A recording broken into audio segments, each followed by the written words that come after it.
Hello, everyone. My name is Francesco, and we are officially live now. Today, we are gonna talk about River Tales.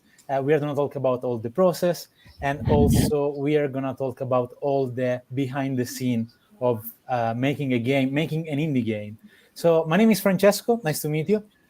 We have Gabriele, Hi and guys. also we have Amedeo Beretta. Hi Uh, there. and yes, guys, so why we are here? We are here because we thought it was a good idea to show a bit of the process of what happened with River Tales, the game. I don't know if you are familiar with the game. Some of you are, some other of you are not. So we have decided to show you a little trailer of what the game is. This is River Tales, the game.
There you go.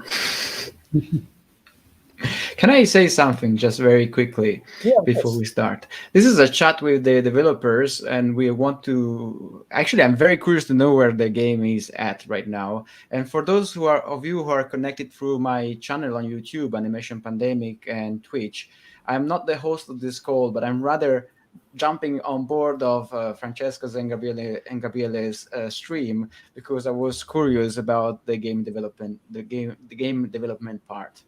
And so here we are, and that's it. Thank you very much, Francesco and Gabriele. Yeah, no problem, Amedeo. And it's very nice to have you here. As some of you may know, Amedeo is in charge of all the animation, and our game is very focused on the animation side. So we thought it's a great idea to have Amedeo. Also, we wanted to have a very informal chat because sometimes, like, we are behind the social media. Even Marco, who's here at the moment, he's taking care of all the banners, and he's basically directing this streaming. He's here with us, but we wanted to have a personal contact with you. That's why we have our beer with us. If you want to have a drink and get comfortable, we are going to have a chat.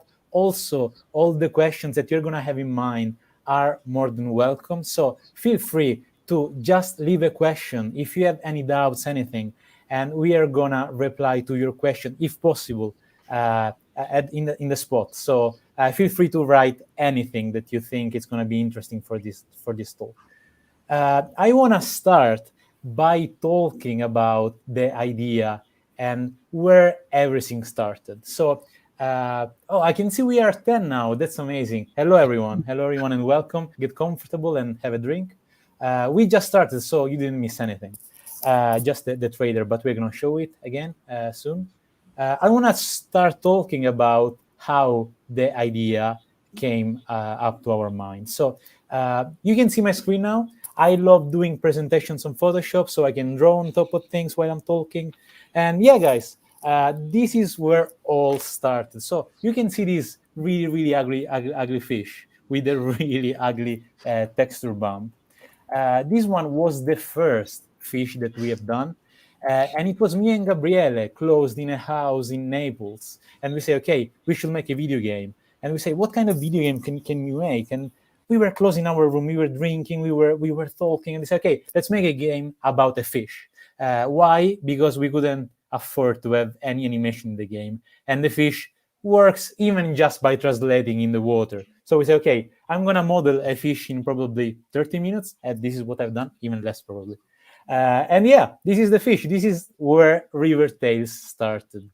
And also, I was working on TV series back then, and I was very used to toyetic kind of design. So it was second nature to me to do some very, very fast props that look like toy. So as you can see, like we have done a little river with this is not optimized for game, guys. So if you see this has got so many polygons that we cannot afford having something like that on Switch as we want to have River Tales. So this was the first prototype. And we are going to show you the prototype in a second. But after we have done that and we had this little fish going around, one day I came back home and I said, okay, let's do a couple of drawings. And this is when everything started to click. So I remember I've done this really, really bad drawing about a cat on a little platform, a little piece of wood, and a little fish that's dragging him in the water. And we say, oh, that could be a nice thing for a game. Like, why don't we try and experiment something? As you can see, like we like the idea about having cute animals. So this is where everything started. The first name was Cat and Koi, but we say, okay, no, maybe you're gonna change it. It's just, and also the subtitle is a friendship story, 2021. May I ask a question about this? I mean, how come you draw a cat? How come you came up with a drawing of a cat? Because we see the drawing in here, but the first thing was that amazingly realistic fish that we saw earlier on. But now we're looking at the cat. How come you decided to draw a cat in there? Is there any anecdote, or you were just sketching stuff and you were like, let's put a cat in there?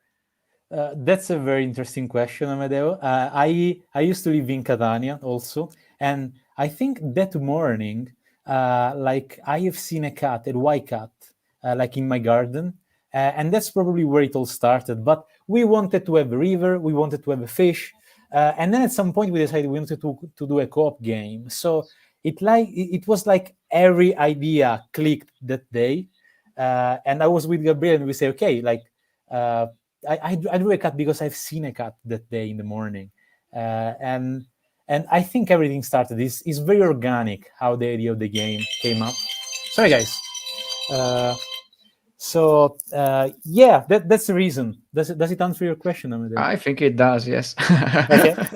And also after that, with Gabriele, we started to say, "Oh man, like we would like to do a co-op game." And Gabriele is the main coder of the game. So I think when we started talking about it, he was saying, "Oh, that's a good idea," but probably he was screaming inside, saying, "Oh, how can we do that?" Right, Gabriele? Absolutely, it was a nightmare. Every idea that Francesco throw on the screen. It was really cool, but I was just starting learning game development. I knew something about programming before, but never tried anything game related. So it was everything beautiful on paper, but really hurtful when I have to write it. Yeah, it's very easy when I draw 3 lines and then I talk to you and I say, yeah, we can do that, and you say, no, man, that's a bit more complex than that. It's easy. Just make the cat jump a little bit. It's going to work. Come on, come on! I've done this in 3 seconds. You can do that.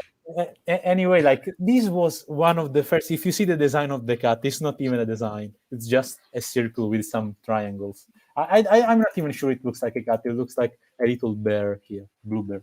Anyway, we were thinking about doing something co-op, and we say, okay, that could be great if we have 2 characters, and they just stay on a different environment. So the fish can stay in water, of course, and the cat could stay on land.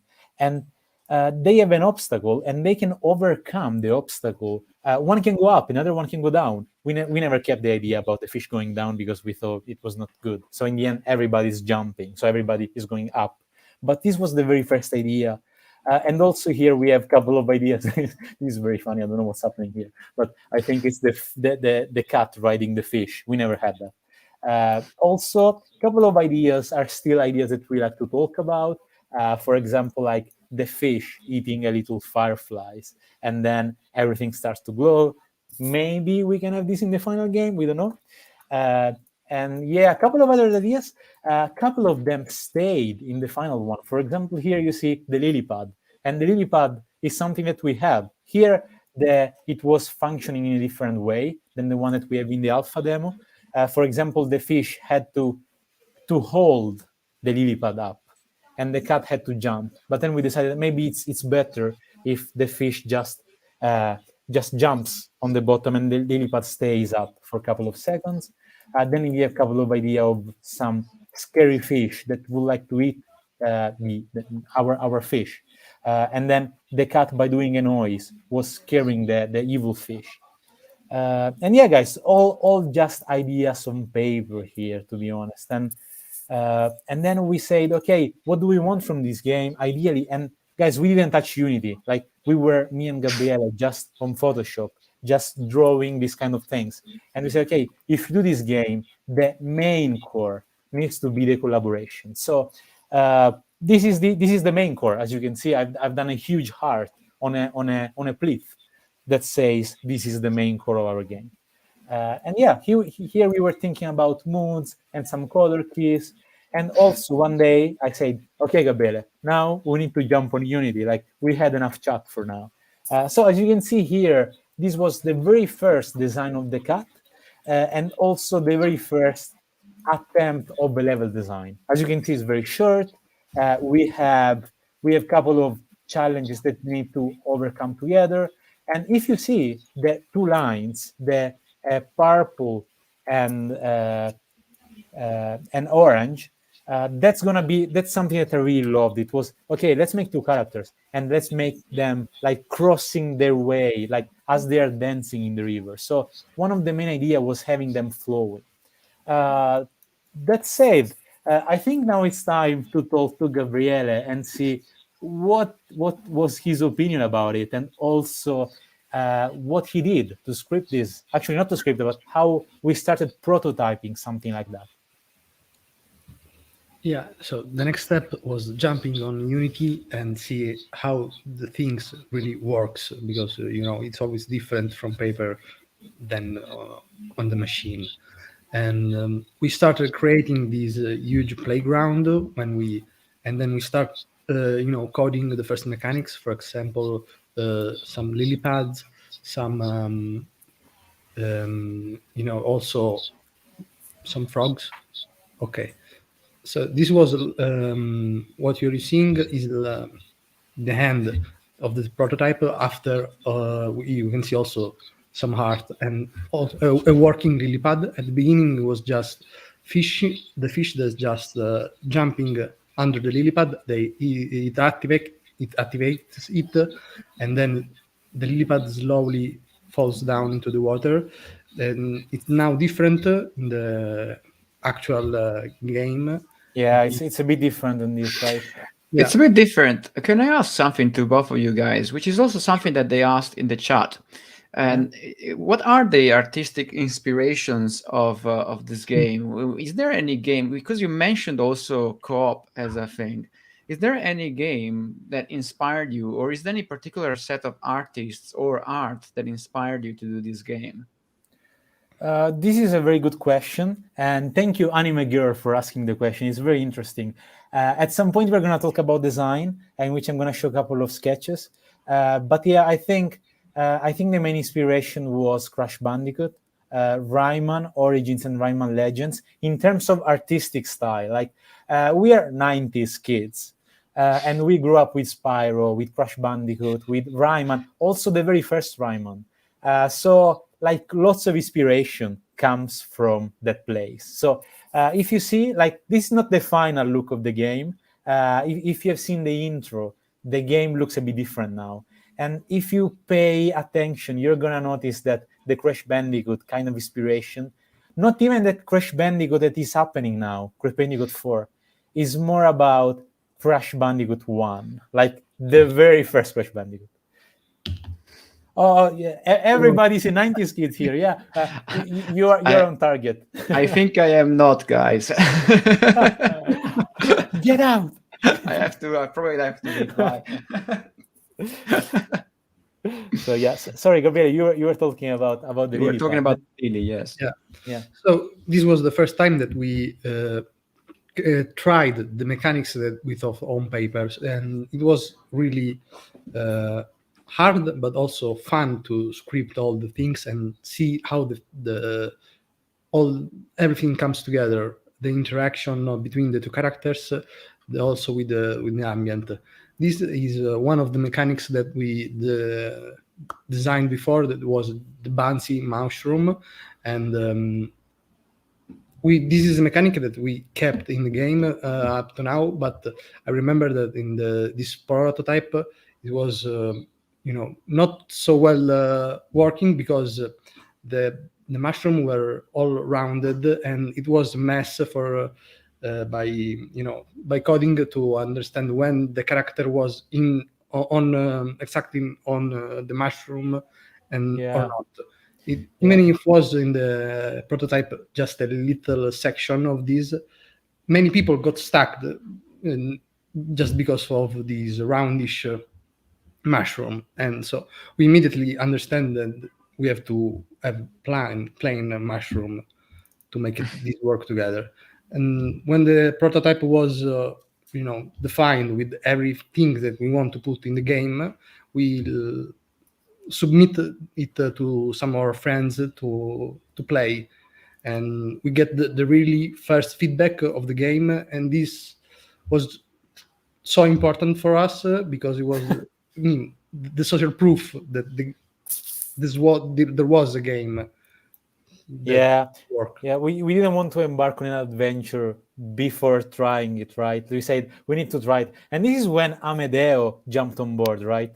Exactly. He was one of the best. Yes, you sent me the prototype. I remember I really liked it because I have been looking for a co-op game that I could play in the same room with someone else for a while, and I did play a game called, I think it was called Love in a Dangerous Space Time or something like that. Yeah, in which spaceship. Yeah, it was two characters in a spaceship try to navigate the hazards of deep space. And it was a decent game. I really enjoyed it, but I wanted something. It was a bit it put too much pressure on me, so I wanted something in which there were just two characters, and I really enjoyed it. So that's how I got interested in the project. I played the prototype, and I think there's nothing like playing a prototype to understand whether you like a project or not. I mean, you can talk a lot about how the project is cool or not, but at the end of the day, if you play the prototype, it's immediately clear. And that's why I was interested in the project. Yeah, talking about prototype, Gabriel, do you remember this one? This was the very first fish that I mentioned before. And this is the very first prototype of it. I remember it was a mess. Also, making Yeah, if you see the fish for some reason is looking up when it moves. I don't know what was happening there, but yeah, it's interesting. Like the fact that it was moving was already a great success, guys. yeah, we were celebrating after this. We I think we cheered with the. Because I think it's worth reminding people that neither Gabriele or Francesco have experience in video games. I mean, you never worked in video games before, right? Yeah, absolutely. No. Never. So something that is trivial for a seasoned programmer is not as trivial for you guys, and for let alone me. I mean,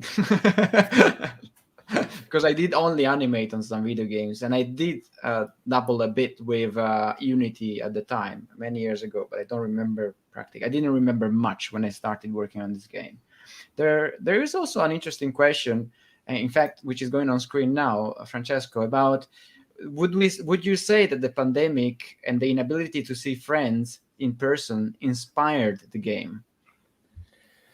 I think that inspired us a lot because, first of all, what the pandemic did was giving us, at least me and Gabriele, the strength of leaving our job.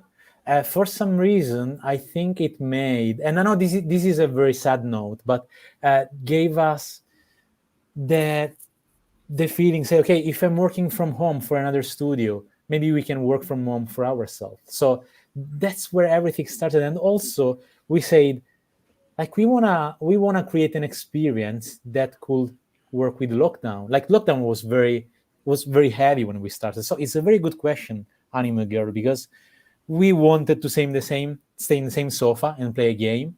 So absolutely, the pandemic was so part of this, and we can say it's a bright side of something bad that was happening.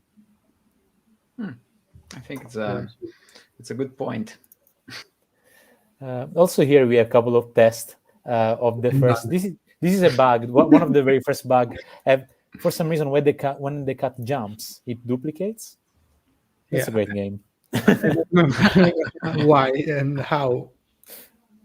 Yeah, like you have like some point cats falling from the sky. Wait, at every jump there will be a new instance of the cat. Is that it? Yeah. It looked like, but It could become a game mechanic. You never know. Yeah, sometimes mistake become like happy accident. For example, here one of the first prototype is the cat walking on a log while the log rotates. I think it's fun. We never kept it, but it does something. who know what we wanted to achieve by that? Yeah.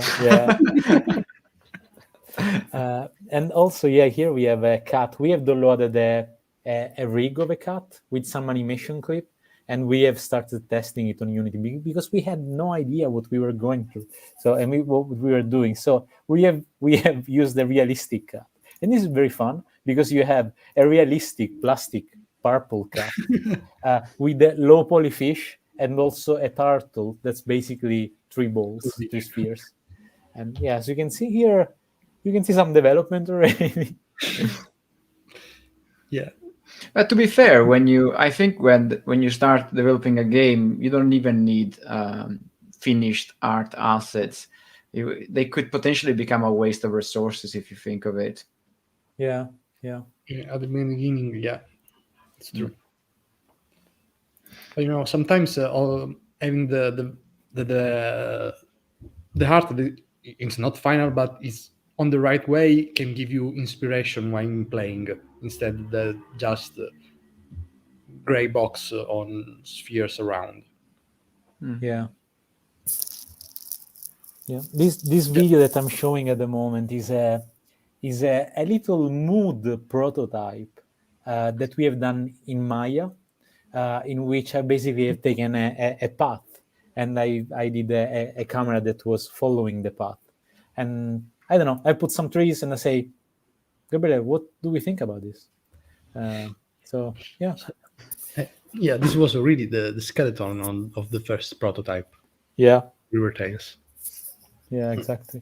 And also, what else? Like we have, this was one of the first moment in which we have started taking care of design. Like when we said, okay, let's make it nice, let's make it look nice.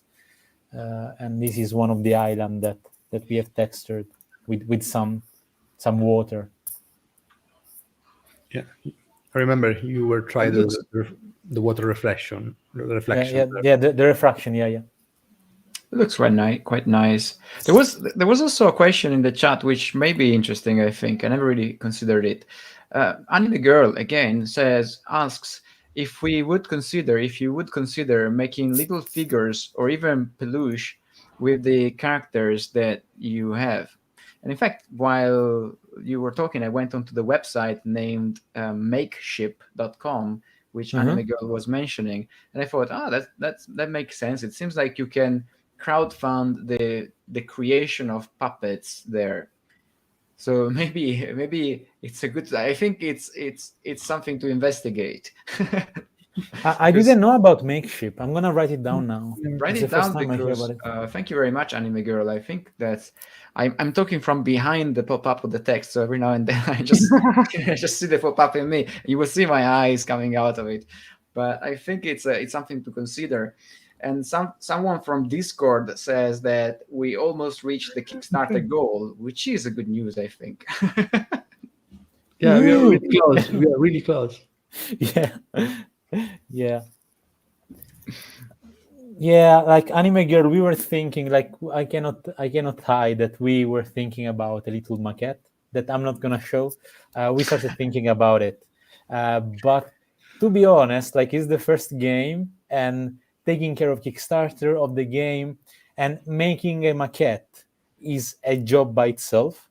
So even because now we are doing the art book, we are doing like a lot of things that we do with the Kickstarter. So adding a maquette was I can see a very good question. So yeah, making the maquette, probably we are gonna postpone it and make it one day after we make a bit more of the game.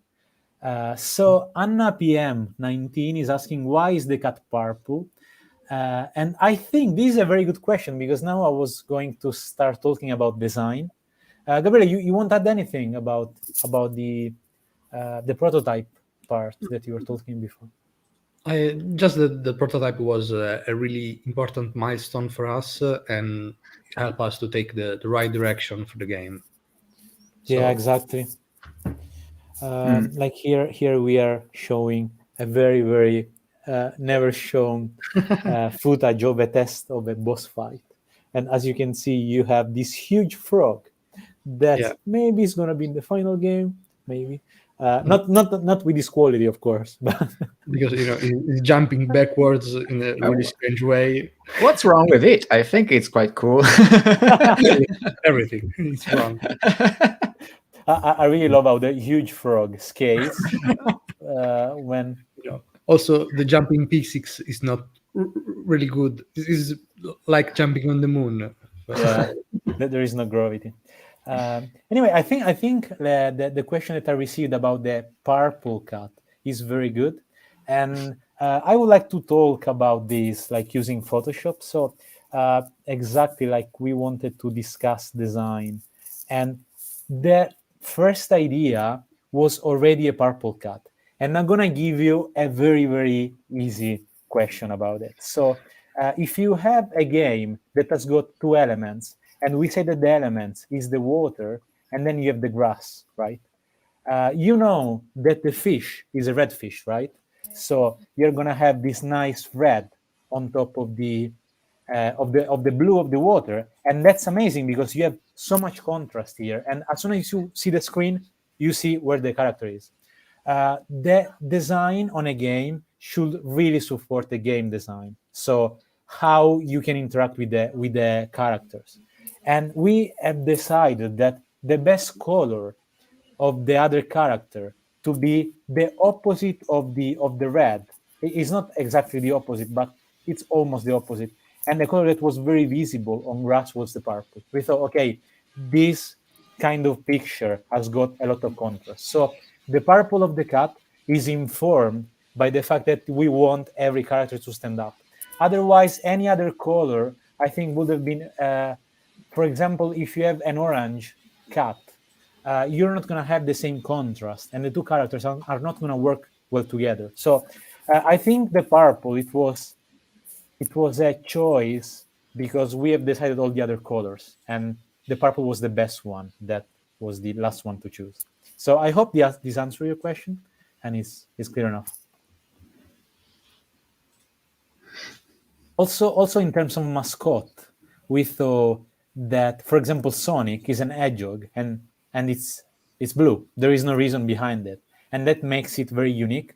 And we say, okay, there are not many famous purple cats. Let's make a purple cat. And sometimes overthinking this kind of things is not ideal. Like we went with this, and we are happy with it. Especially when you have a whole game to code. Exactly.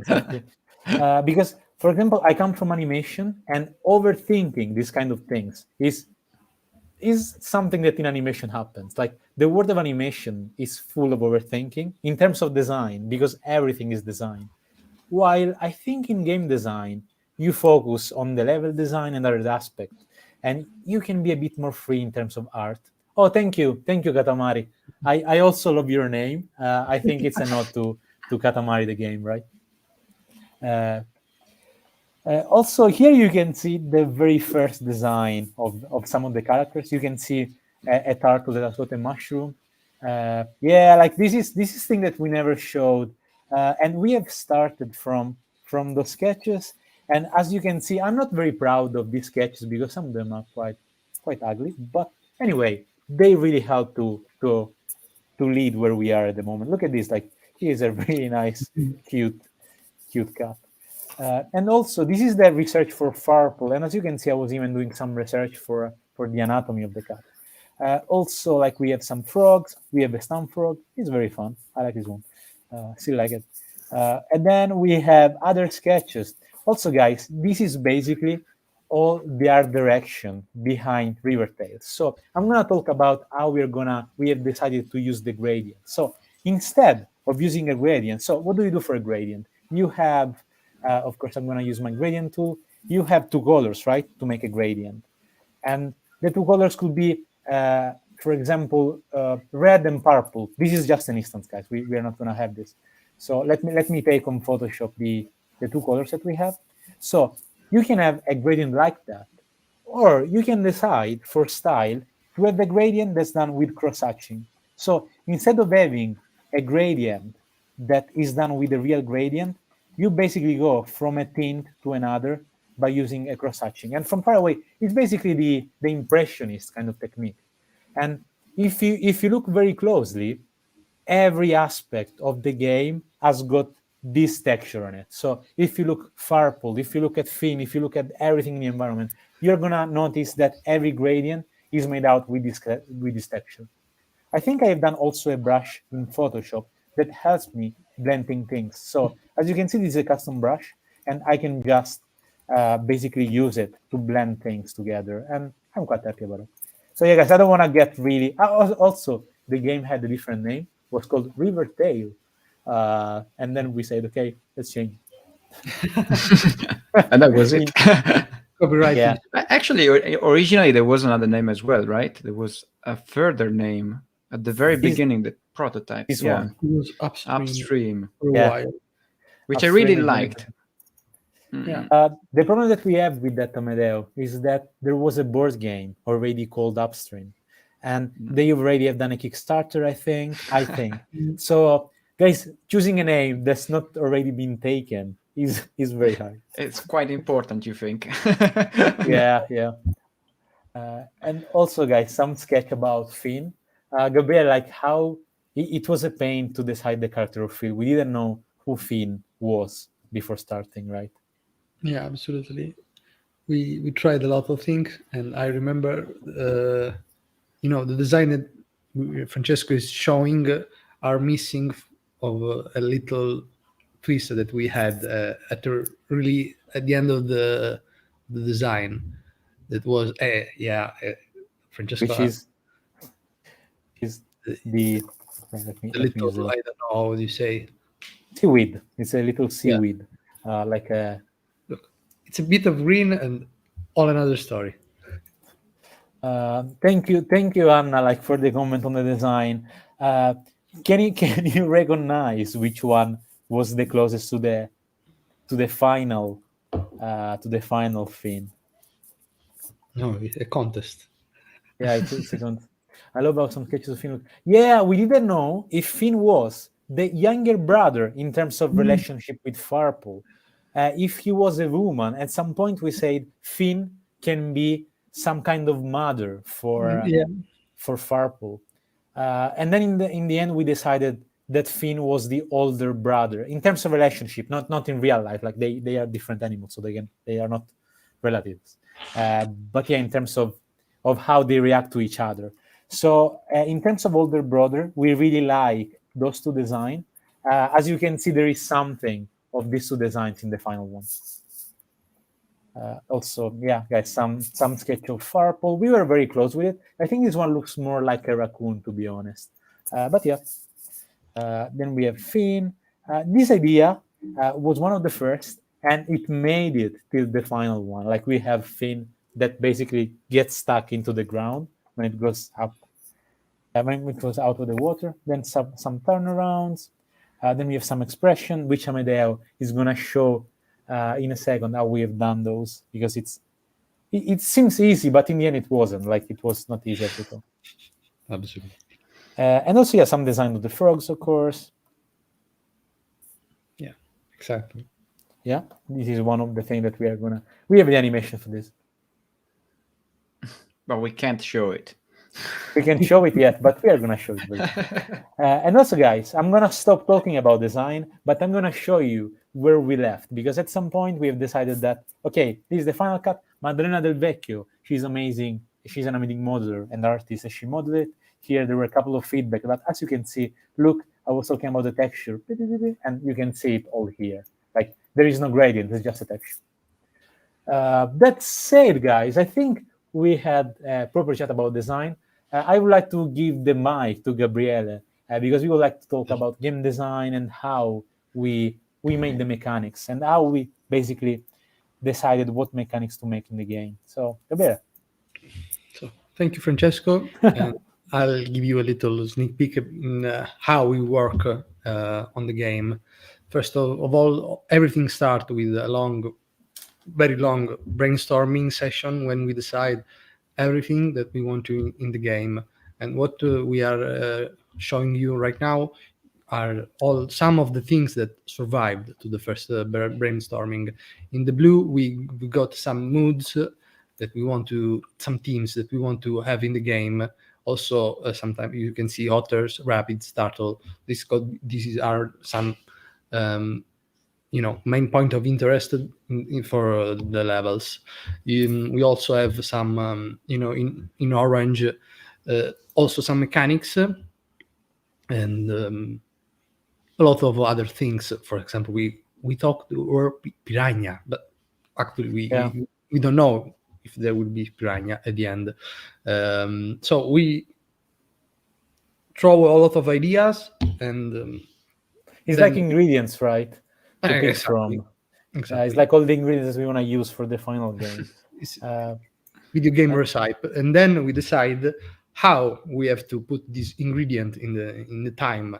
And so we prepare all the jobs for me, Francesco, and the other members of the team in order that there will be no bottleneck in the workflow, because it's when you are a small indie team with a small budget, you have to be really precise in everything you do, because even small mistake or errors could cost you a lot in terms of what will be in the game at the end.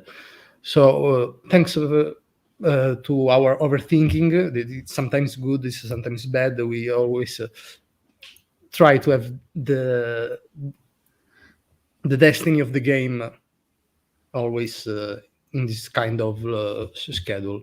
Yeah. Then when we know when we have to do everything, we start working on the little slice of the game. For example, these are some of the elements that we are going to put in. For example, in the first level, platforming is the main mechanic of the games, but also grab and pull is also the main mechanics of the game, because everything is can be grabbed. For example, also the tails of the two characters. And at the beginning we start with some collectibles that you could find around, but in the end, in the demo, they just don't survive. And then we have for example, the ask for help. That is a mechanic that helps allow the player to help each other when the other one is in danger. For example, when the cat is in the water, the fish can grab his tail and help him to survive. Yeah, exactly. And also, like here we have a little schematic of one of the levels, right? That we have done. We then start working in little units of we decide the mechanics. So for example, you can see here how we decide to develop the lily pad mechanics, and these are like building blocks of the level. The beginning, the first lily pad that you can see in the third column, and then all the twist in the same mechanics, such as 2 lily pads, 3 lily pads, activatable lily pads with frogs. We create all these little units like piece of puzzles, and then we try to put it together in the right order for that is best suitable for the player. In order, also we put the simpler version of the mechanic first, and then always a bit more complicated in order to give the right difficulty curves to the level. In the next slide, we can see how everything at the end comes together, and here we have to decide the rhythm of the game. And that's the first view of the level that you can try in our demo. There is an interesting question. Somebody just joined the stream and they ask, when did we start working on the game? So when would you say it was the start on the game? I think it's even difficult to identify a precise moment in general with these projects. What would you say, though? It's very hard. Let's say that we started like the very first prototype, like the one that I was showing you before about this ugly fish going around. When did we start this, Gabriele? It was probably summer 2020 of October. What? This one, it was summer 2020. This idea. It was, I think, late September, 1st of October. Okay, 2020. So yeah, 2020. It was probably 1 year ago we started touching Unity, and this means that we were doing this 1 year ago.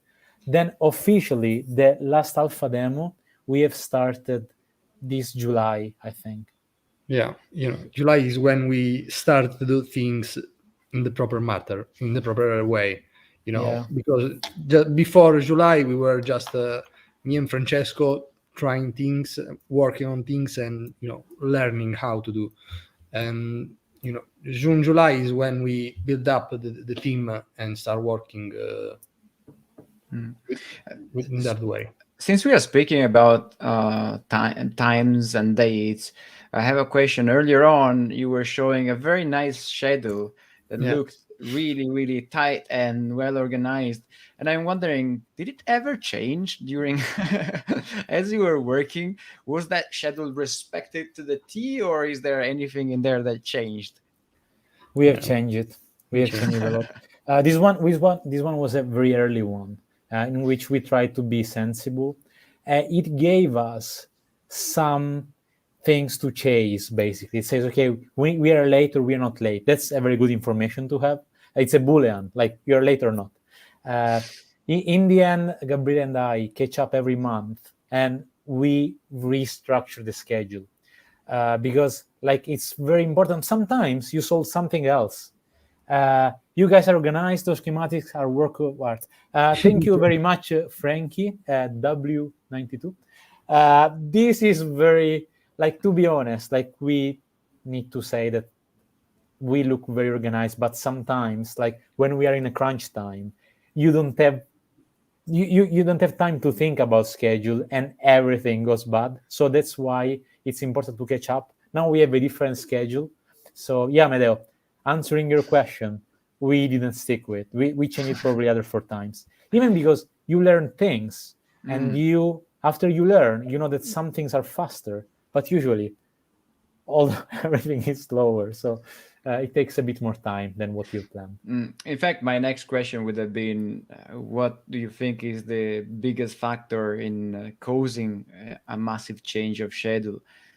And my opinion is that what you just said in practice answers it, because you learn stuff you didn't know it would have taken so long, and you learn also that there is stuff that takes a little bit shorter. Usually it's the former. things usually take much longer. And I think after a few weeks, you start to understand how much longer you can expect things to take. Indeed. Yeah, usually like I'm starting to think that if you know to do something, you should double it. So if you know, if you think you know how to do a rig, for example, think that there is always something that goes wrong. So if you think you're experienced, you double the time that you need to do that. If you think you are not experienced, you probably should triple the time that you need to do. And that's usually a good rule of thumb to have uh, the the time schedule correct. Also, you need to consider a bit of more of extra time, which is everything that you didn't consider. So, for example, it could be making a post for Instagram, or maybe there is all the admin that you think it's work that is done by itself, but actually someone has to do it. And in order to do it, you need to stop what you are doing and do the other thing. So, good question. Think about it would be interesting to see how much you first plan in estimation. But doesn't really much with your okay, Fire Totem Games, really nice name. I think, Gabriele, the very first date that we gave ourselves to release was totally unrealistic. It was I remember it was San Valentine. It was 14 February. So we are being 20, as in 2021 or 2022? No, 2022. 2022. Okay. So this we didn't know anything, guys, and we say, okay, I think we can deliver something decent by San Valentine of 2022, and we thought, okay, that's a great date. Okay, guys, that's not gonna happen. It's probably shift back, shift like postponed to the end of next year. So we said, okay, we need much more time, even because at some point we decided to have the Switch porting. That's gonna take some time. We have added some new bosses, new ideas. So considering that, I think it's a good bargain to take more time but deliver a better game. Yes, I think it's worth considering it. And even in movie making, there is usually a part of the budget which is called contingency, which is something that you use for emergencies, which is practically always the case. I think it's very rare for the contingency not to be used altogether. And speaking of which, even the level design that you were showing, this one on screen now, how much does it match to the one that we can play in the demo, which is available around at the moment? Doesn't match it. Like at all. Yeah, we have changed it, but I'm gonna tell you why. Because I have done this was one of my first level design, and this was Gabriele that before delivering the alpha demo, Gabriele once came to me and very politely he told me, "Man, I think we learned a lot. Like we have done a course of game design, the level design also." And he told me, "Man, like." Why don't we redo all this level from scratch? Like let's take some elements that we like, but I think we can do better. So we have taken all this, we have been it completely, and we have started from scratch once again, and we achieved the level that you can play now on each. A couple of sections are very similar. For example, like you have the section here, then you have probably a couple of secrets and logic are still the same. Like this one, we have improved it, but the concept is the same. Other parts completely changed. What would you say about the difference between when you plan a level like this one on paper and based on what you think is funny to play, enjoyable to play, and what is actually enjoyable to play in game once you are in game? Do you think there is a difference between the two things that you have experienced, maybe? Yeah, definitely. You really understand when something is fun just playing it by yourself, but also you have to always have the social proof. Other people have to play because you're not making the game just for yourself, but for the market, and must be enjoyable to the widest range of people. So every time we try any mechanics or everything, we want to have have it tested. Yeah. In fact, while I was animating, I was always looking forward towards a build because I needed to really play the game to see what was the feeling. One of the example here is that we were doing all the progression. Sorry, I'm going back, but I think this question Amade is very interesting because I was doing like here all the progression of the level, right? And at some point we have said, okay, we can have some flowers, and when you pull them, you trigger other path of lily pads. If you play the demo, you know what we are talking about. Basically, it's like some switches that if you pull, you create new path. And I thought here on paper that was fun making a puzzle in which the players have to basically cross a street in order to make different paths. And when we have tried this in the level, I'm talking about this part here specifically of the level, in which basically you need the pink one that you see are basically triggers, and every trigger turns on a path, right? So you need to do that like 3 times. And on paper, we thought it was fun. Gabriele tried it, and he told me, "No, man, that's very repetitive. Let's change it." And we have changed it. But on paper, we thought it was fun, and then it was not. And then it was no more. It was no more, and it was even less fun because we have to change it. Anyway, yeah. So yeah, and here we have a couple of ideas also of like some nice. Does the game have dialogue plan, or it is meant to convey the story? No dialogues, Anime Girl. We also thought that for an indie team, we have very limited budget, and having the dialogue means that you need to maybe translate it, then you need to dub it, or maybe just put the subtitles. That's just a lot of work sometimes. So just animation. We thought animation is the way. Lots of indie games do this because it's actually easier. You can also put. Oh, please go ahead. I just want to say that having no dialogues comes with the cost, and the cost is the story have to be really well acted by the characters. So it's difficult in the other way. You have to communicate it by just action and then facial expression. It's like a mute movie with no sound. Yeah. 90s.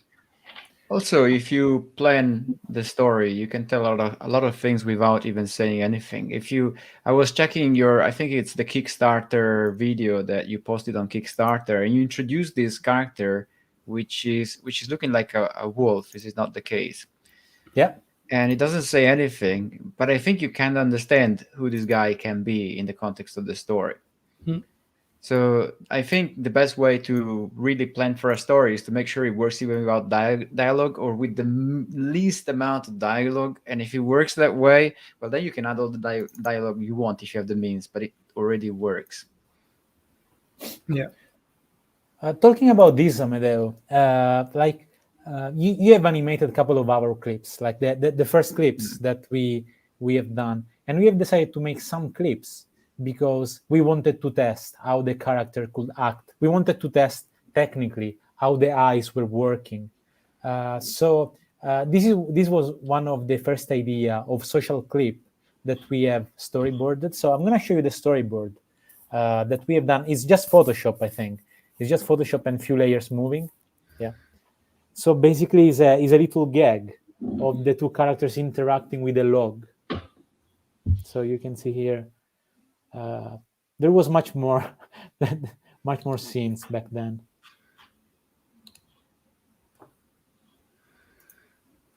Allora, questo ci può.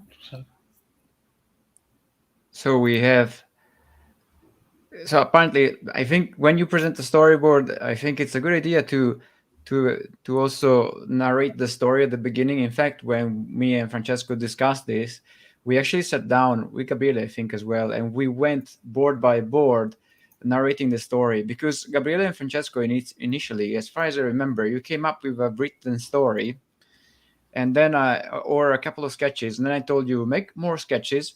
Imagine that they are pictures that you use to tell a story. Like you have only a limited amount of pictures you can take with your camera. and this was the resulting thing. And since we didn't really have much time to do the animation, I thought this was a solid approach because we knew for sure what we were going to animate with this. I have to say I was a bit worried of having a log floating on the surface and two characters interacting between themselves and the log as well. I was thinking, boy, you couldn't make it more complicated, probably. And I think I told you at the time, right? I was Yeah, like, of all the, I think you came to me with three different ideas, and I told you the first two are okay. The third one, the one with the log, is certainly complicated, and it's the one that is the most difficult. And you told me that's the one we like the most. I was like, ah, okay, I know the story. Been there, done that, got the shirt. yeah, It's Amedeo. always the case, right? Yeah, at some point, I think at some point you say, "Okay, I can do the log," and we say, "Okay, I'm going to do the log," and you started. But while you were doing it, you said, "Okay, guys, this is." I wasn't lying when I said that it was very very hard, because Well, uh, it's just that one of the reasons why I thought, you know what, I could work on the game was also because for this kind of games, animation is usually an asset that is not too difficult to perform at the technical level. I mean, there are all the troubles of and the tricks behind gameplay animation, which are not really trivial, I think. And myself, I have just a certain amount of experience with that. But when you start to animate interactions between characters, it from a technical standpoint is a bit more involved as a process. So it wasn't was what I was expecting to begin with. Eventually, to be honest, it proved very useful because it also improved my workflow. It really changed the way I animated. And I went into Maya and I started working on it. And on screen, you can see something probably. There you go. In fact, this was the scene. So the scene in itself is really really basic. There's a cube with water. Well, looks like water, but it's not, of course. And there are the two characters. And the problem with this scene was that the two characters keep interacting with this log who floats about, and the two characters are always interacting. Here, by the way, you see that the eyes of the fish are not working because this was done with a very early version of the rig. And I will explain the rig a little bit better earlier on because it wasn't as trivial as one could imagine. Although I mean, you would expect in 2021 this kind of stuff to be fairly easy. I'm always a bit surprised when I find troubles in this kind of rigs. So the I wasn't quite sure on how to start this animation, to be honest, because I was thinking, who do I start from? Eventually, I did start from animating the log. So I made sure that I animated the log so that I had an idea of where things were when I was animating. Then I did I just posed the cat on it and I animated the impact between the log and the fish. This way I got the scene started, and I was just blocking, it was just poses because I wanted to go to Francesco and Gabriele with something that they could discuss before I spent, I don't know, 30 hours working on it. And in fact, they received a version with just the key poses. The process was a bit difficult for me because the cat has a very big head. So from the camera, stuff looks kind of okay for the most part. But actually, let me solve a little bit of an issue with our camera. There you go. It's making things look a bit weird. But if you look at the cat, the poses it has to make, they really have very little to do with anatomical correctness, if you see what I mean. So you really had to go in there for most of the poses and try to make a pose that looked beautiful from as beautiful as you could from the front view, but from the back you had to disregard stuff. So in practice, I think that made it more difficult is that the character had to spin on a very shallow platform, and it had a very big head which you couldn't translate around too much.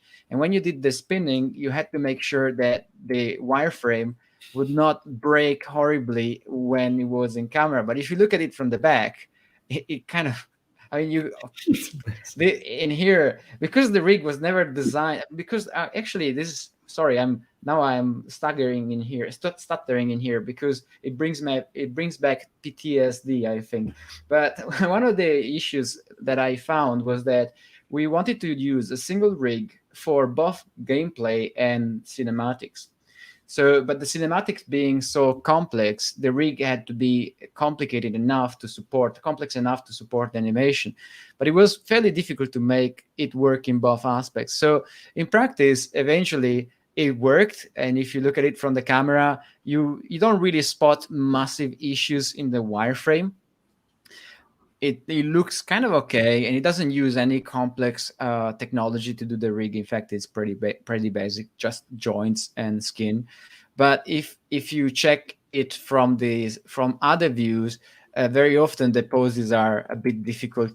For instance, for instance, in this case, when you look at the cat trying to reach the forward pose with the leg trying to contact the floor, it looks kind of okay in here, but to reach that position, you really have to do some magic there. It's not really going to happen. And there's also an additional issue for which in Maya, the scale of joints is treated in one way, and in the game engine is treated in a fairly different way. It's not a big deal once you know it, but it was something to take into account. I really liked this eventually. I really liked animating it in retrospect, because I could stretch the character, which is something that in game we don't do, and I find it's better that way, to be honest, because stretching the characters in game require a lot more forward planning, I think. So this was the general story of this shot. Then, of course, once the Anime Girl is asking, you mentioned 30 hours. How long do you estimate it takes in terms of animation for the game per scene or the game overall? So when we did the initial estimate, this is a very good question, by the way. So how long does it take to animate this stuff? For the in-game stuff, we found out that to do an in-game clip, like for instance, let me think of one. I think I have one in here. You're not the one. I think for an in-game clip, it actually takes very little. So you look at this animation, which is the hit animation of the cat when the cat takes damage. It's something like this you can do easily in 3 hours, maybe 4, but maybe even less. So you can imagine that in a day you can put out a couple of clips, or even more if you are on a good roll, I think. There's always the fact that you have to look at them from the perspective camera, from the camera that you will use in game. But in general, for in-game animation, I found that gameplay requires about 3-4 hours per clip, unless there's something very complicated that you're doing. For these kind of clips, it's a lot more complicated. The story is a lot more complicated, because you have to go through the approval of the art director, in this case Francesco, and the director, in this case Gabriele. And so maybe you do something and they want to change a little thing, and that sets you back a couple of hours or 3 hours. I have to say that both Francesco and Gabriele were really, really professional about this, and we communicated quite well, I think. So we didn't experience the stuff that you may experience in movies, where you animate something and then they tell you, oh, it's not going to be in a movie anymore. And then after 2 months, they tell you, oh, it's back, but it's completely different. So it was a lot better in this case. I think for something like this, you can imagine maybe you're doing about 10 seconds per day, I guess, effective. I think the plan was for longer, maybe 14 seconds per day. But considering how much dynamics there are in this shot, I don't think I did more than 10 seconds per day overall. In fact, probably took longer to make. I actually have it stored somewhere as a piece of info, but I don't have it now. So because I kept track of the time, because with Francesco and Gabriele, we said, okay, let's say that it's going to take us this amount of time to do this animation. And so we made an estimate of how much time it would take to do all the animation. I think initially we estimated it would take about 50 days or so to do all the animations. Eventually, of course, like Francesco demonstrated earlier on, it took longer, and it's taking longer because there was another factor that we didn't really consider. At the time when we started, Francesco and Gabriele were busy with the coding. And they were also not very experienced in Unity, and neither was I, because I used Unreal a lot more lately, and Unity I used at the beginning. So a lot of the stuff about the rig took testing, and that testing took training, and that training took time. And this time took time away from the animated schedule. So this is pretty much the history of. It's pretty interesting. That's one side of a production that I really enjoy. In retrospect, usually understanding Yeah. how it was spent. It's usually in retrospect, right, Francesco? You're like, of Yeah, course. I've got on my screen, for example, like one of the main problems there was the eyes that are done with planes, right? Because we have a sprite that changes, and that we thought it seems like an easy thing. Like actually, I have people in the industry that says, "Oh, like the eyes made with alpha is like the easy way out," and actually, it's not at all. Especially when you have Maya and Unity that need to communicate in order to decide which texture you're showing, right, Amedeo? Like that was something that we had to test Yeah, a lot. so that's a very good point. Initially, the choices of rigging were essentially between two types of rigging. One which was fully joint based, and the other one which was 2D and 3D based, a mix. I told Francesco and Gabriele that if they wanted to make a game with a lot of characters and they wanted a full joint based rig, they would have needed to be going to someone who just as a job made the rigging, so that they would prepare something much more efficient for that. My proposal was, let's make the faces with 3D planes which are projected onto the surface, and we change the facial expressions using sprites. And to be honest, to be fair, it wasn't too bad initially, but the problem is that these sprites, say the pupil that you see in this shot, you see them moving. As they move, what happens is that in the UV space, they actually translate around. So you see that we translate the texture in UV space. We are actually making the UV space translate under the texture here. The problem is that the way the UV space translates in Maya and Unity is different to begin with. So you have to account for that. And the other issue is that if you want to do a complete set of animations, so to be conveying a wide set of emotions, and you want to scale, for instance, this thing, the issue you're going to experience is that when you scale UV space in a 3D software, you don't scale it from the center of the texture because you were actually making the UV space slide, but you scale it from the origin of the UV space, which of course, once you go into Unity, the origin being in a different place, you have a certain amount of issues. So my math knowledge sucks. And it took me a few days to figure out the math. Actually, I asked help to Gabriele because Gabriele is, are you an astrophysicist? Is that what you are? So Back in the days. Say again? Back in the days. Back in the days. So we actually joined forces to figure out the math, which I'm pretty sure that somebody who does it every day finds it trivial. And in Unity, as we can see on screen now, we set up another network that would take the data we provided from the rig and then bring it back into the game. That data that we provided was numbers that were stored onto joints. So I would take UV space, and with the values of the UV space, translate the joint. The joint would be exported as an FBX, and in Unity, you read the joints and you transpose those values into the Unity space, which means you have to study both UV space. And that took a little bit longer than expected, I think, also because of the fact that in the team, we are not expert with Unity. So I think if we had another game under our belt before, this would have been a lot faster. I mean, if we had to do it again, of course, and that's super easy, right? If we had to do it again, it would take one day to make that facial expression rig, right?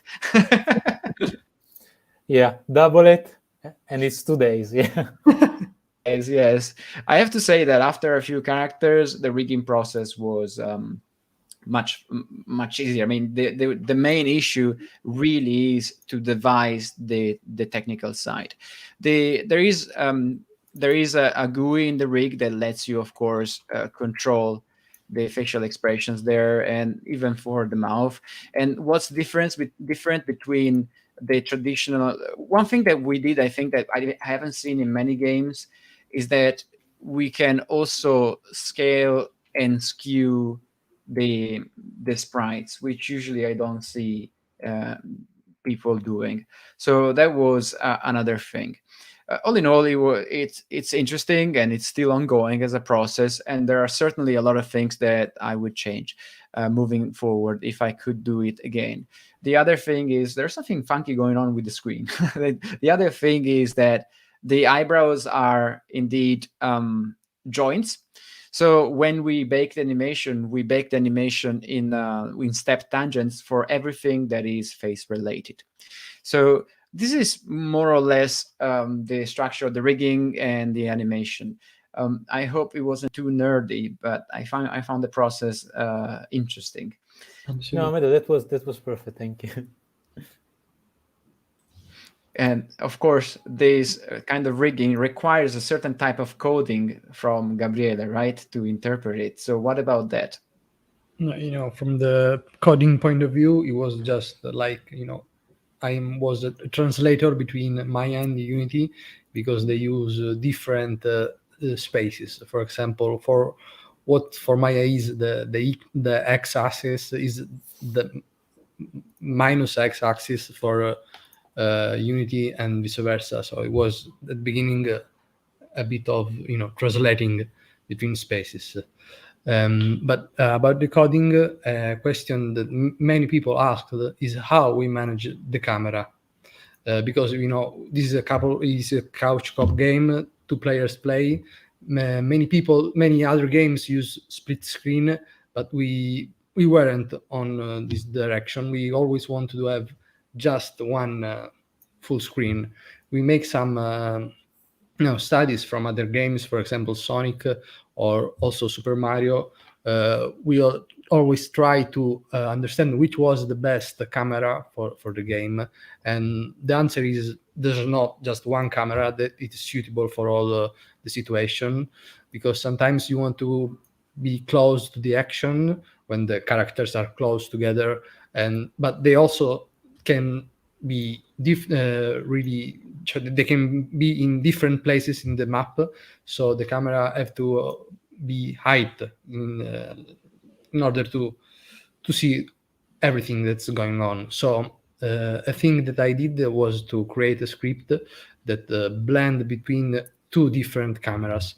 One that always follow the 2 characters, and it follows the mean position between the 2, and another camera that always follow the 2 characters but is placed higher, and it's just pointing like this one that Francesco is showing. And the script that I created is this one, where these are the variables that I use to organize the things. And in the void start, that is the first instance that is called of this piece of code, we got the 2 camera and a weight, the vcam weight 0 and the vcam weight 1. This is just exactly this one. And we are also using a Cinemachine, that is a great tool for using camera inside Unity. And then there is a variable. This is just the distance that we set on the experience, and it can be also changed, in base of the level, also in the various situation. And once this distance is distance between the 2 characters is overcome, start the blending, and the weight of the 2 camera change as with the distance. Yeah, this was one of the things that I did by coding, because camera was one of our first struggle. And I remember the first prototype as just one camera following the characters always in the same way. In fact, the first prototype was really linear in the maps.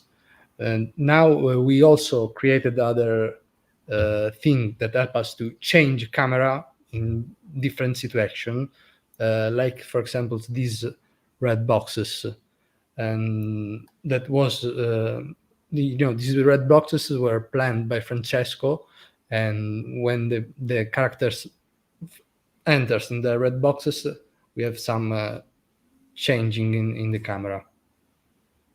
Francesco, do you want to add something here? Yeah, guys, this was one of the scripts that Gabriele did, and it was great because here, for example, I decide which is the camera. If you have played the demo, you know, for example, that you start with this camera here, which basically is a camera from the perspective, a bit from the top, so you see both the fish and the cat. And then at some point, when both the character enter this red box, you have a camera that changes. And as soon as one of the two characters goes out from this red box, the camera changes again. So if you can see the level is secretly, because you don't see them when you play, it's secretly like full of these red boxes that slightly change the camera. Sometimes you recognize it, sometimes you don't, but we are trying to to control it. So for example, here you have a whole section in which the camera goes very vertical. And this is what we have done. Basically, when one of the two characters enters this red box, you basically have this camera here that basically, I have planned the camera like that, and it follows the character like that. So yeah, guys, if you can see, like this is one of the level on Unity. And we never showed it to anybody, but yeah, you can see it now. And you can have, you have a lot of cameras here that you can see. You know, and when you change the camera, you just have to change the priority value that decide which is the main camera that the Unity is showing. Yeah. I think camera work is never trivial. Even in movies or animation, it's not such a trivial thing because it defines the storytelling, and you can either distract from it or enhance it. It's very easy to mess things up with camera work, and I'm pretty sure you went through several iterations before getting some camera that worked okay. And it's possible that it will change again, I imagine. Absolutely. Yeah. It will change, and I think we need to embrace it though, because this was one of the idea that Gabriele had. I was to be honest, one of the developers who said no, we are two main developers like us in terms of game design, and I said I don't want to change camera. I think it's gonna make our life harder. And Gabriele said yes, let's make our life harder. So he wanted to have the cameras custom, and I think I'm glad he really said he wanted it, because I think it's a great tool. If you, of course, takes time because you need to design each single camera in the level, but after that I think the level improves much more. Like it's much better than before with some camera changes here and there. Also, I think it gives you a fresh idea of the level. Like you don't get tired of it. It's like Crash Bandicoot, exactly like Crash Bandicoot, in which you have the 2D sections and the 3D sections. Also, sometimes we need to cheat and put some invisible walls that basically avoid you to go somewhere you don't want when the camera changes. Also, guys, like I'm showing you some Unity, and also this is one of the levels. This is the first level. As you can see, this is the structure of it and how we can copy paste things around. It was very hard to make some ground that were working for both characters. And also, guys, we have like different levels already that we are designing. But this is one of them. Is the first one. So there was a question in the chat which is super relevant, I think. It says it's Anime Girl saying, "What would you say is your favorite kind of fish?" This is a really relevant question, and I think okay, I don't know if it's a fish, but jellyfish. It has fish in the name. Does it count? I think maybe it counts, but maybe the question would need to maybe counteract this with a question, as in, you mean to eat or to just look at? Exactly. Because don't forget that both Francesco and Gabriele are originally from Sicily, where I think maybe the diet involves a lot of fish. That's true. Yeah. So watch out. Your questions may lead to unexpected answers. Yeah. Also, I bought a really good book about jellyfish with a lot of pictures, and I love jellyfish. So, yeah, it's not a fish, but the question was to look at. Okay. I don't know. I was saying tuna, but it's not nice to look at the tuna. You like to eat tuna? Okay. Gabriele, you want to have a chat about Kickstarter, and so we can lead to the Q&A question Yeah, absolutely. and see if people have got any question for us. So, all these works lead us to create and launch this Kickstarter a couple of weeks ago, and it was a really stressful experience to to dive in. There are a lot of things that we have to think about, but we are, really proud of the work that we've done so far. You can have a look at the game. You can understand how is its point up to now and what is going to be. We are going to deliver also for Nintendo Switch, and we prepared a lot of rewards, both physicals and digitals. And I think that we really cares about is to involve our supporters in the game as much as possible. In fact, one of the rewards that we prepared are the rainbow birds. That is the one with the pencil there. And the rainbow birds are collectibles. All 3D platform that can say it's a 3D platform have to have collectibles, and we've got rainbow birds. And the nice thing is that supporters who pledge for the rainbow tier can customize. They can create their bird. For example, the first one, Hilly Birdie, is the top one. And these collectibles can be features in the game, and so you can find it while you're playing, but you can also find it in the credits and in the final art book of the game. Once you decide which rainbow birds you want, you can then have a chat with Francesco and say how he have to design. And have to. You have to. So, and we are actually running a challenge for designing these rainbow birds that you can find on our social, for example, Instagram at River Tales the Game. And we are really close to talking about the Kickstarter campaign. We are really close to the funding goals. So if you want to help us to reach these things and help us to be less stressful when we develop the game, we'll be really grateful for that. Yeah. Also, guys, like we are very close to the main goal of the game, and this leads us to the stretch goals. So when do the stretch goals get unlocked? Because I don't know how Kickstarter works at all. When you reach the new sum, like the goal is gonna unlock. We thought when we did like a stretch goal of 20K, but I think we are lowering it because we really would like to add the time trial mode in the game. So I think we can unlock it at 15. Now I need to update the Kickstarter because I wasn't expecting to get funded like 10 days before. But I think with 15K, when we get to 15, we are gonna unlock the time trial because it's something that on Crash Bandicoot, for example, gave us a lot of time to play. Also, I think Anna is saying. Sorry, what are you saying? There is a very good question very good observation in the chat, I think, about the rainbow birds. So Anna says that she really likes the rainbow birds. So she's asking, do we literally see our avatar bird as we go around the river? Exactly, you can see it. And what's happening is basically that we are gonna have lots of rainbow birds around.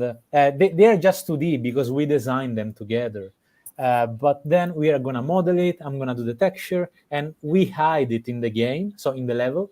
And then you need to find it, and it's gonna be collectibles. It's like collecting any kind of toys, really. And you're gonna have a collection of 3D rainbow birds in your game, and also you're gonna see them with your name.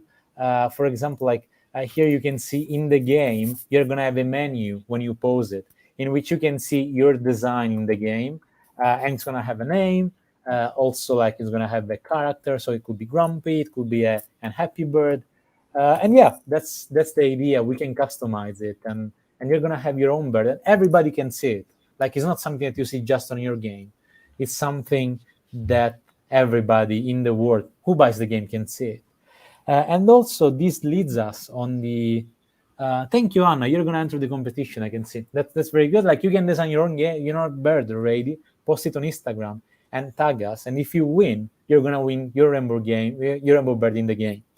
And also, some people asked us what happens after the Kickstarter. So what's gonna happen next? So Gabriele and I and all the team, we are gonna close each other in our little rooms, and we are designing the game for another year from now.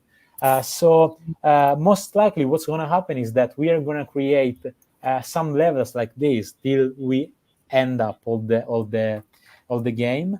And I want to show you some really sneak peek of what's happening at the moment. So here we have our design. Like, we're gonna block all the game. Like, we already started it to do the level design, and we're gonna have. We are not gonna show this to you except for now, but we are gonna have like a lot of levels that basically are done like that. So this is a level, and this is basically the bone structure of the game, of the level. And as you can see, all the mechanics are already working here. It just doesn't look nice. We are gonna test it so much till we know it's fun. Then we're gonna make it look pretty.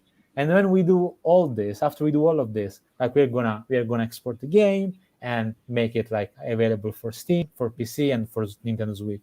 So this is basically what's gonna happen in the future, and we are very excited to do that. We have a great adventure. We have worked on the game for, let's say, 6 months officially, but 1 year in our mind. We're gonna have at least another year in front of us. So yeah, this is what's gonna happen. And I think, guys, this leads us to the question and answer section of this podcast here. We really hope you enjoyed it. And yeah, guys, we are here. Please feel free to ask us all the questions that you would like to ask us. And then here comes the silence. Yeah, even because the questions are. There's a very good one already. Have you ever thought of an animated series or a comic book with Furple and Finn? Up to now, I would say sometimes, yeah, it would be nice in the future, I think. Yeah, it could be great, like, to have something animated. Of course, like, I have worked in the animation industry for the past 10 years, and I decided to try something fresh. So that's why, yes, I have started with Gabriele doing some development. Coming back to animation is not personally my priority at the moment. I would like to try some comics before. But yeah, it's something that we eventually. But maybe you can consider as a spin-off thing that you don't necessarily have to follow in first person all the time. It's because now I think one of the issues of self-producing stuff is that you're so busy doing the actual work that it's very difficult to consider anything else. But maybe once the game is out of the system, you may even consider that as a side project if possible. Yeah, this could be a thing. I mean, I'm just putting it there. So, oh, this one. Somebody is interested in a one-to-one coaching with Francesco as a gift. When would the coaching be? So this is a very good question. This is one of the Kickstarter add-on, and I have worked as a teacher for the IED, that is the European Institute of Milano. So something that I love is taking care of someone's portfolio, for example. So if you want to support the game, but also you would like to have any direction in your artistic path. So, for example, you want to do a concept artist, you want to be a graphic designer, I am more than happy to just like have a one-to-one session with you. That's probably going to happen in January or February, the maximum. You can decide, you have a full hour with me, and you can ask me all the questions about your art. For example, you can ask me if your portfolio has something to improve. I have seen so many portfolios in the past 10 years in animation. So I can give you, like, if you are an artist that already started or has a couple of years of experience, I will be happy to help you with that. So yeah, this is a way of supporting you. By the way, in the chat of my channel, somebody, Franchino Lupo, wrote that he guessed we have reached the goal of Kickstarter right now. And if you refresh the page, I think you did reach the goal of Kickstarter. What? Woohoo! Okay, guys, this is great. Incredible. So I guess it's time to consider the stretch goals. Cheers, guys. I didn't see that coming. I didn't see the goal reached that like during the live. So Thanks, Franchino, for the heads up. Frankie, if you want, like you're talking about your niece, right? So if you want to give her a present, like we are happy to help your niece. And yeah. Actually, Franchino, who pointed out that we reached the goal, also wrote, "Sorry, it's my fault." Thank you, Franchino. So I Thank you, think you have to thank Franchino. Thank you, Franchino. Well, thank you very much indeed. So yeah, and you were talking about the stretch goals earlier, and now you have to follow up and update the page, Francesco. More work. Yeah, I'm gonna do it as soon as we close. I'm gonna update the page. Mhm. So yeah. Let's see if there's anything else coming up. I think we are, in terms of animation, while we wait for questions. In terms of, I'm talking from the animation standpoint, there are more animations to come, because if you think of it, in the demo we see some of the animations, but actually more animations were done than those you see in the demo. Is that not the case? I think I think we don't see all the characters in the demo, all the characters that are animated. So there is hopefully in the next updates we will see something more. I think in your Instagram you can actually see more different more characters than on the demo. So if you want to see more characters from the game or more art, maybe you should head over to the Instagram from the game itself. Yeah. Also, Anna Peroni saying, "What a timing consideration." We should thank Anna, even because she had helped us so much in modeling all the environment. Like she's helping so much in modeling props, because there are so many props to model in the river, and Anna did an amazing job. It is really good when you work with somebody who really wants to do a good work. I think it's very motivating to work in a team where people want to get the stuff done, and it's not just their job. So another reason why I joined this is also because Francesco and Gabriele told me that they were going to go full time on the project, and for me, it's this kind of commitment that made it worth it. If it were a part-time job that they were following, I would have been a bit more worried, because as you know, a lot of indie games really don't make it to the delivery because people are busy doing something else very often. So I think a video game is still a high-risk endeavor. Yeah, it's high risk. It's very risk, but It's we high said, risk. okay, let's do it. Let's quit the job and let's try it at least once. If it goes well, we would love to keep doing this for other 10, 20 years. Like we are loving it, and I think that's a good reason and a good way of, like, makes sense to try it if you love doing it. Yeah, I think so. Absolutely.